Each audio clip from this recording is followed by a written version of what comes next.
Hey, welcome to the Relentless Poverty Podcast. I'm your host, Joe Martin. I could barely say the name of my own podcast, but that's all right. It's a little tongue twister. And my guest today, his name's Phebe Trotman, and she's an entrepreneur. She's a decorated athlete. She's the author of Never Quit on a Bad Day, which is an awesome title, by the way. But the thing she is most passionate about is helping others discover their joy. What a great goal in life. Welcome to the show, Phebe. Thank you so much, Joe. I am thrilled, honored, and just really grateful to be here with you today. Yeah, glad you didn't stumble over your first sentence. That's much better than me. That's man, you're all I'm rolling with it. I've been yeah, talking for a while coming out. today, so we're all good. We're all good. Yeah, coming out the gates hot. Yeah, she just mentioned before we came on, she's been coaching some soccer this morning, so getting things rolling is always a good way to go. So I brought up in the title of your book. Really just I love the title of that book. So Never Quit on a Bike. It's such a powerful and motivational title. But can you kind of share how you came up with that title from your personal experience?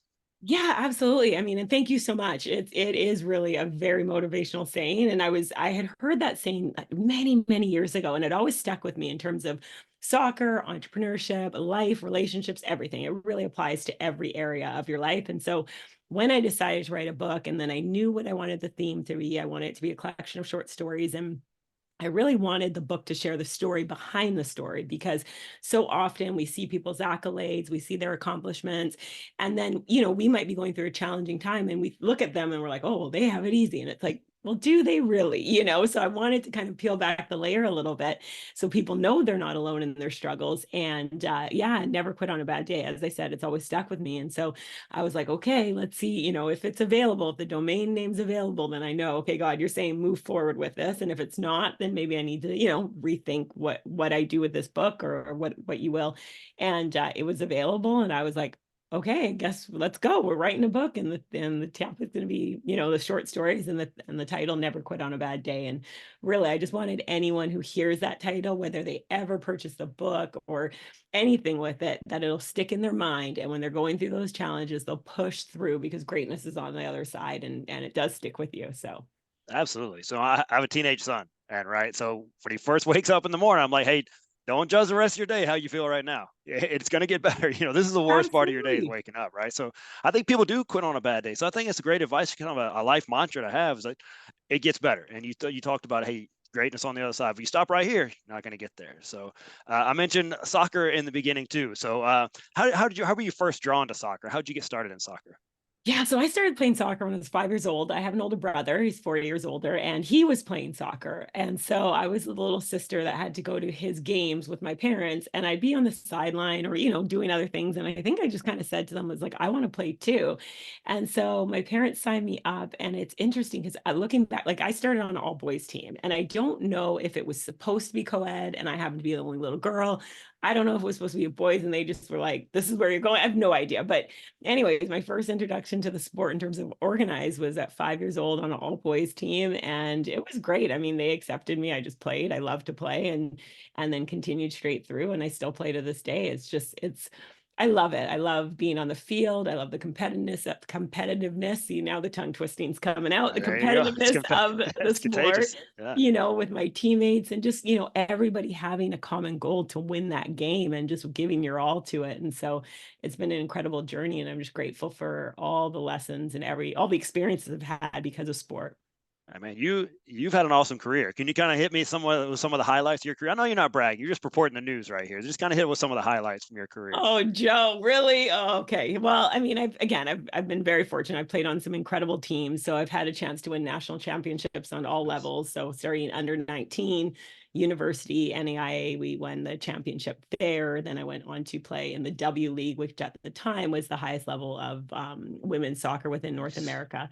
And so we won a national championship there. And then I continued playing. And then in Masters, we've had a chance to win two national championships. So it's been incredible. And I mean, within those national championships and just, amazing seasons, I've also had an opportunity to win a lot of personal accolades as well, too. And, as an athlete, especially when you're in a team sport, you want to contribute, right? And so I'm just grateful for the experiences that I've had, and to be able to have those team awards as well as the personal accolades have been amazing as well, too.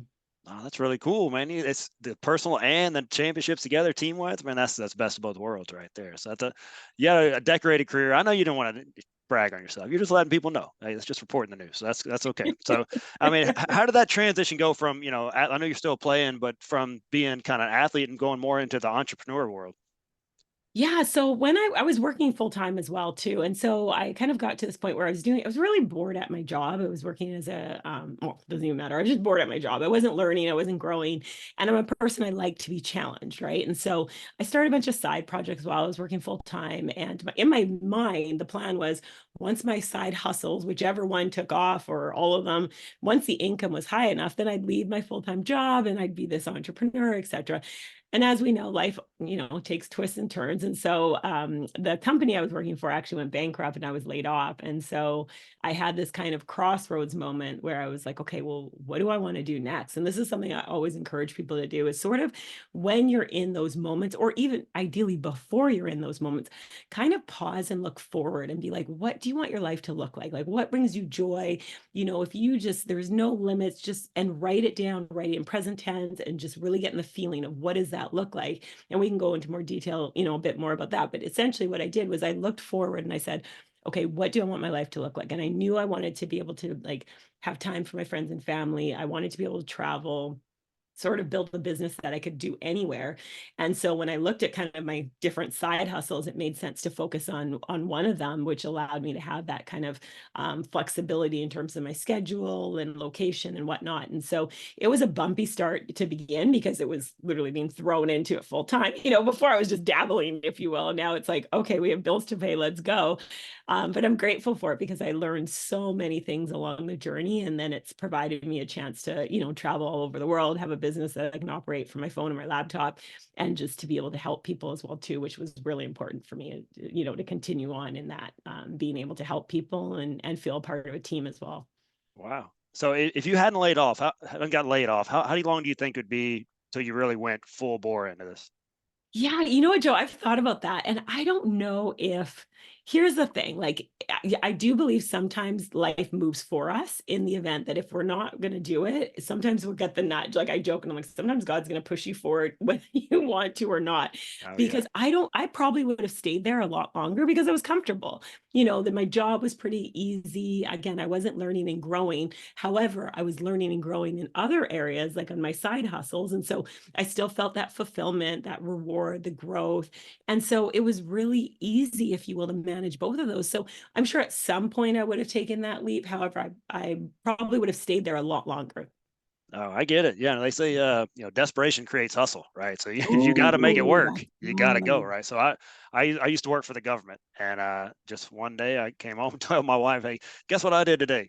And she was like, "What? What did you?" I quit that full time job that pays me every 2 weeks and all the benefits and all that. But I had a side hustle as well, and just man, it made you go full bore. Like so, I heard someone the other day say, if you're on the tightrope and you got a net, guess what? You're gonna fall because you're looking down. It's Mhm. like I'll be okay if I fall down there, but if you got to make it work, you got to make it work. So that's awesome. You went there. Absolutely. Good for you. That's impressive. Well done. I Yeah, think well, you know that how scary it is. You were kind of forced into it, so it's a scary thing though. But you'll make it work. So, kids, I don't recommend quitting your jobs out there. Everybody, it works Yes. works for some, Yes. but Let's put that note in there. We're not saying to do that. We're just saying that, yeah, yeah, I love that desperation creates hustle, right? it It's sure those does. sink or swim moments. And it Yeah, really is, those are defining moments, right? And I for think it's sure. powerful for people to realize like there's so many moments in your life where you have choices and we all have choices and we need to own those. And it is exciting when you stretch yourself, right? When you put yourself in those, I say I got comfortable being uncomfortable. I've Yeah. had to learn how to embrace that feeling. And because everything we want is really outside of our comfort zone. That's another quote I love by Neil Donald Walsh. It's every life begins at the edge of your comfort zone. Oh, for sure. And really it's like everything you want's outside of it. And you just got to go for it. Absolutely. So, if you're listening right, you probably can kind of tell. But how did you use your athletic background to kind of go into the entrepreneur world? Do you still use those lessons from coaches and teammates and things like that? Oh, absolutely. Absolutely. I mean, one of the biggest things with as an athlete in the beginning, here's the thing, at the end of the day, in the beginning, most of the time you're not good at something if it's Oh something yeah. brand new, right? And that's okay. Like you can have coaches, you can have your teammates, there's people you can learn from. And so that was one thing that I definitely did realize. At first, I was like, oh, I got this. I'll be fine as an entrepreneur, blah, blah, blah. And then I was like not having the results that I wanted. And then it was that accountability piece, which is another big Mhm. piece with athletes is like you got to look in the mirror and have those gut check moments. And because in the beginning of my entrepreneurial journey because I was like, oh, this is sweet. I have a flexible schedule. So I'd like work for one day, take two off, then I'd work Yep. again, and then work, I was very inconsistent. So guess what? My results were really inconsistent. Then you have that accountability moment. You look in the mirror and it's like, well, wait a second. If I'm doing inconsistent activity, of course I'm going to get inconsistent results. It's the same thing as an athlete. If you're going to the gym and working out 1 week, then you take 3 weeks off and then you go again, when it comes down to performance and game time, you're not going to have the result you want to have. And so that was a lesson, realizing that, you know what, sometimes you can give everything your all in a game, you can work your tail off and you still might not win. And guess what? As an entrepreneur, you can do everything and go and go and go. And sometimes you still might not get the result that you want in that moment. So you have to trust the process. You have to embrace it. Do the activities consistently that you know will get the results. It may not happen in your timing.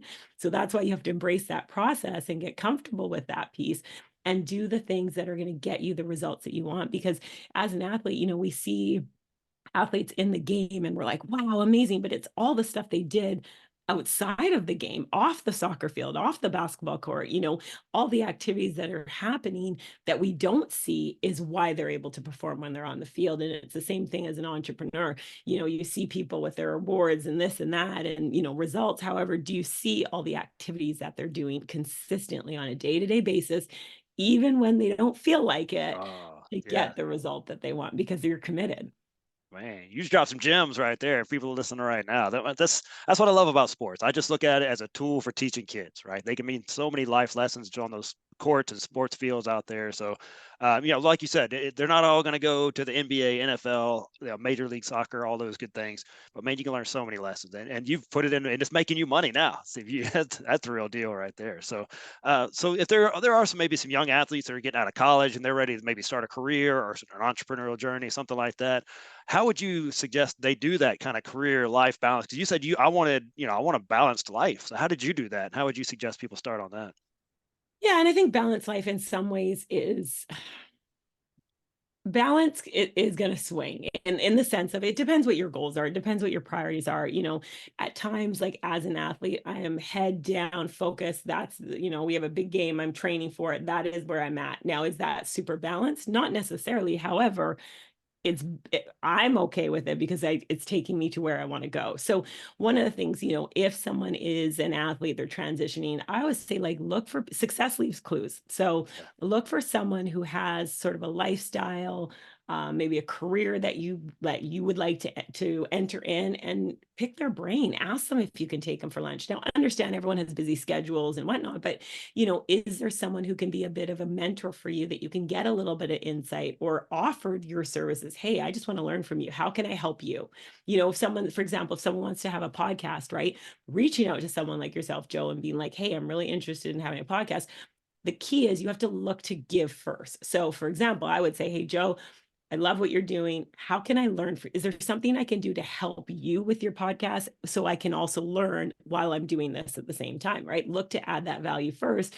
But I really believe it's about, finding people who have lifestyles that you want, finding out how they did it. There's so many resources out there in terms of like podcasts, YouTube's, workshops. There's so many resources at our fingertips. So it's really just kind of, and taking that time for yourself to go, well, what do you want your life to look like, right? People are passionate about so many different avenues. And it's a chance for you, especially if you're just getting out of college, to kind of go, what makes me happy? What do I want to do? And realize in the beginning, you might have to grind for a bit, Yeah. right? Like there's some grinding involved, and that's okay. Do it while you're young. Grind, figure out Yeah. what you love so that you can set yourself up for success in later years, if you will.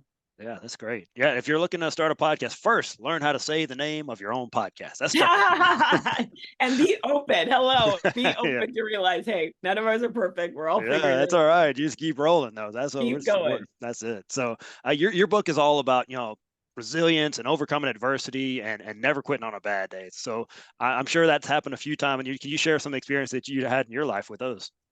Oh man, you know what? Here's the thing. Bad days and moments and season. it's part of the journey. So the biggest thing that I always tell people listening, like, just realize bad days are going to happen. There's going to be those tough moments. The key is, how do you move through them? How do you grow from them? And what do you do next, right? What is in your control, and to focus on that. And it's funny because I'm working on the next book in the series right now. And I share in that book a story about when I was really discouraged as an athlete. And it was because, I'll give you guys the short version, but essentially I didn't make a team. I got cut from a team in the first round, and I was devastated. Like, I cried, I cried, I cried.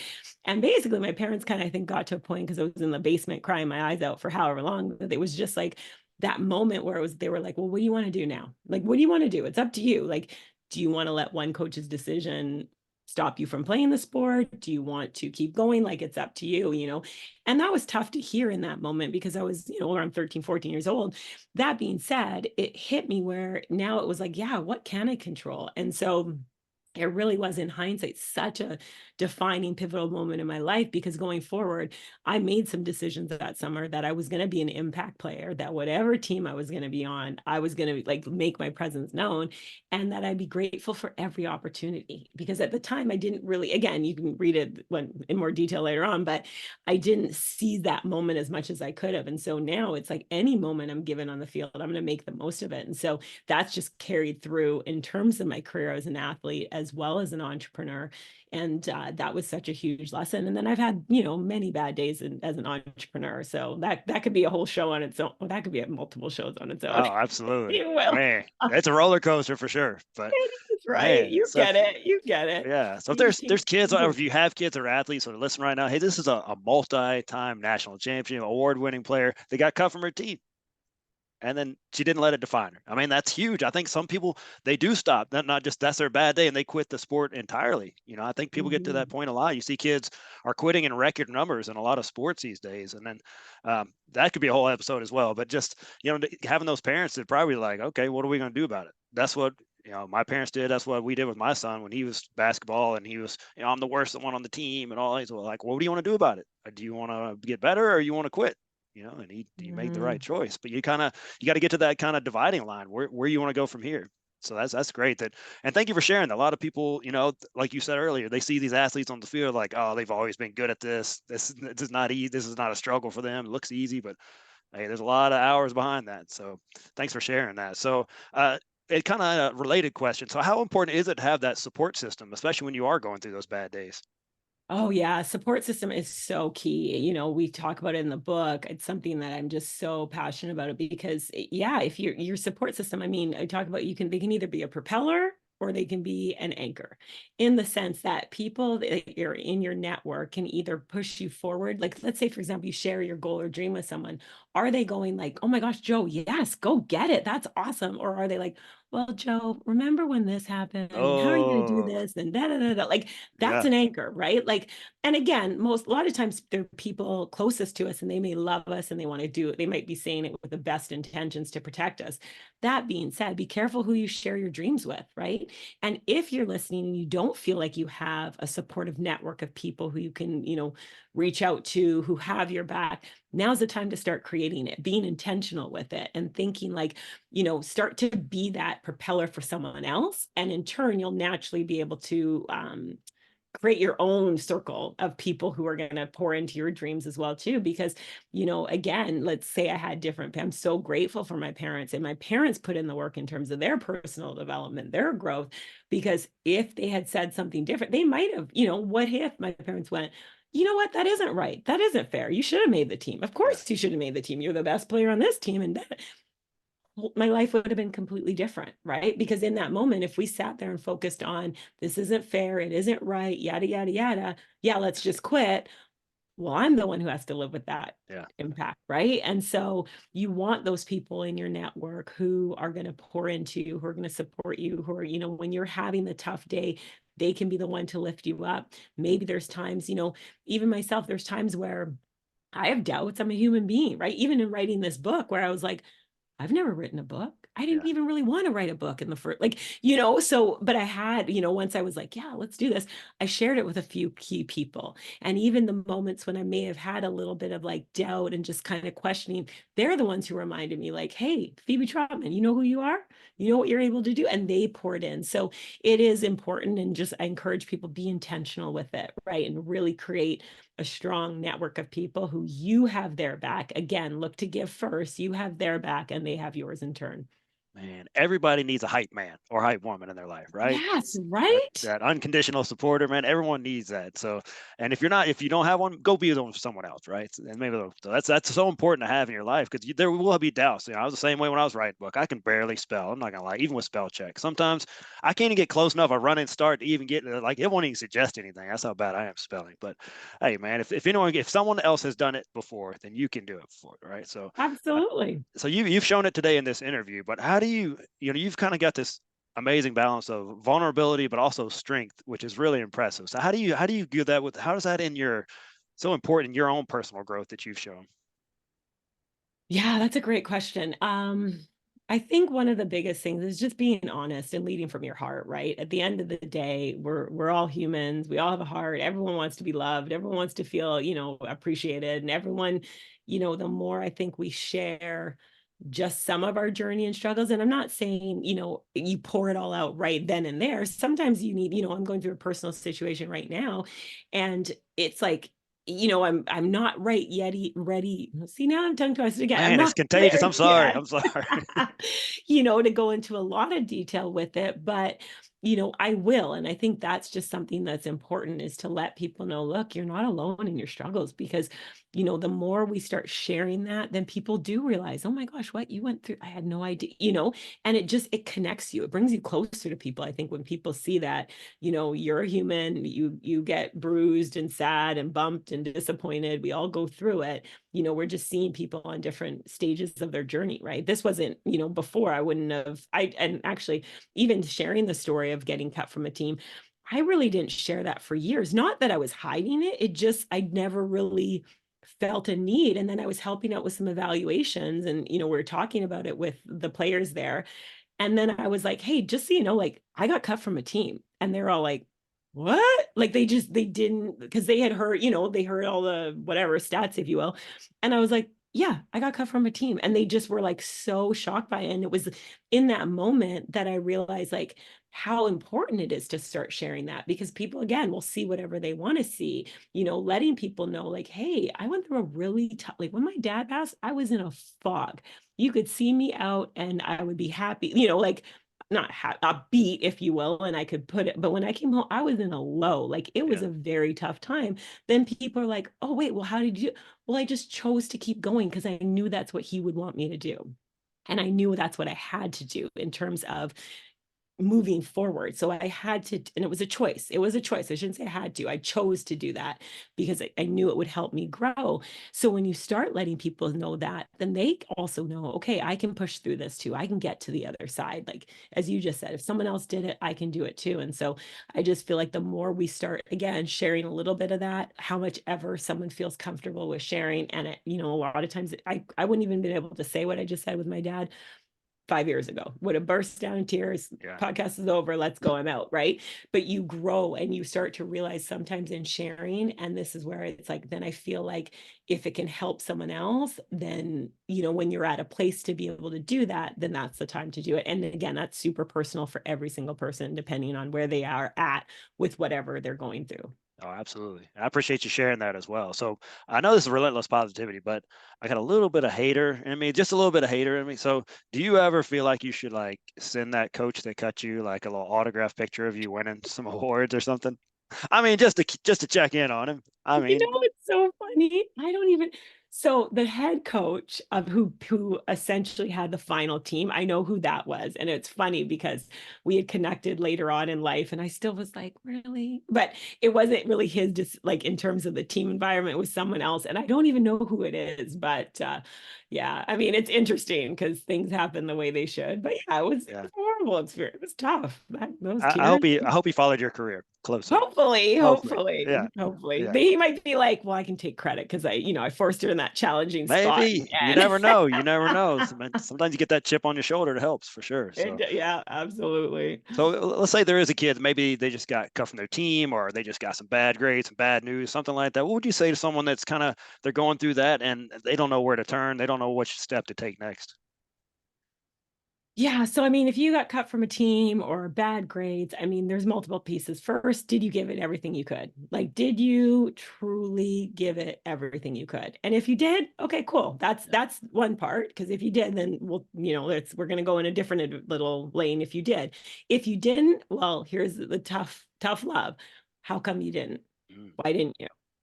Because you have an opportunity and make the most of it. And it's okay. What's done is done. However, the next time you go into that situation, give it everything you have, right? If you got a bad grade, study hard, right?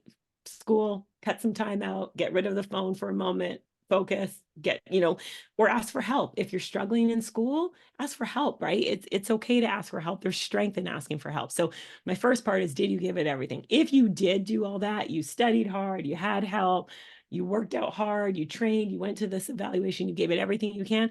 Okay, you're not there yet, but add yet to that. And now what can you do? Right? Can you train harder? Maybe you need another coach, right? Maybe you, again, when I got cut, that was like, okay, I want to play. So me and my ball in the backyard, either with my older brother, with my dad, or by myself. I had that ball all the time practicing. I looked to see, okay, how can I get better? And then it's also your attitude. And it's really, in terms of school, get good grades. In terms of athletics, well, you have to decide, is that the sport you really want? And if it is, put in the work, right? Put in the work, give it everything you had. And when it is your time, it will be the time for you. And trusting that even on, I live in Vancouver, BC, even on a rainy day when I'm out running and I really don't want to, trust the process, right? You have to trust those things that are going to get you there and know that it will happen. It might not happen in the time you want. It might not happen in the exact way you want. However, if you truly put in the work, you give it everything you have, the result will come. Man, that's a bunch of nuggets right there. I hope y'all are paying attention. If nothing else, remember this word she said, yet. That is such a big word that she dropped right there that so many people say, I'm bad, I can't do this or something like that. Maybe you can't right now. But if you train, like she talked about, you put in the work, guess what? You can get there. The yet is a huge word that some people leave out. You just start adding that in a little bit, man, it can change your life. I It's a promise you game that. changer. It totally Absolutely. is, right? Absolutely. Absolutely. Man, I could tell you're a coach. You got that coach vibe about you. So let me ask you this: can you talk about the new book and when it's coming out or anything like that? Yeah, I'm so excited about this new book because it's going to hit a lot of the stuff that we're talking about today in terms of just the mindset of an athlete and kind of I believe, first of all, I believe everyone's a champion. Okay. It might not be a champion in terms of athletics or school or your career. However, we all have wins that deserve to be celebrated. We all can be the champion of our life. And that's what the book is. So it's featuring stories from accomplished athletes. It's not a book about sports. So I want to make sure people understand that, yes, these are athletes. So there is some sports, it's what they do, if you will. However, it's not a book for athletes. It's not a book for only this type of, it really is a book for anyone who's had goals and dreams and ever felt frustrated, disappointed, deflated. It's the same theme of never quit on a bad day. We just now talk about it a little bit more in the sense of a champion. Like, what is that mindset of a champion? What are some of the characteristics and attributes of a champion? That grit, that determination, that passion going for it. So it's coming. We're in the final stages of it. So look for it in May. Oh, Coming awesome! soon. Right around Oh the yeah, corner. That's awesome. right Uh, around the corner. yeah, I'll That's the tell you first time just. I said the actual month. Ah, So you you get a get it little first. feeling in your stomach when you said that.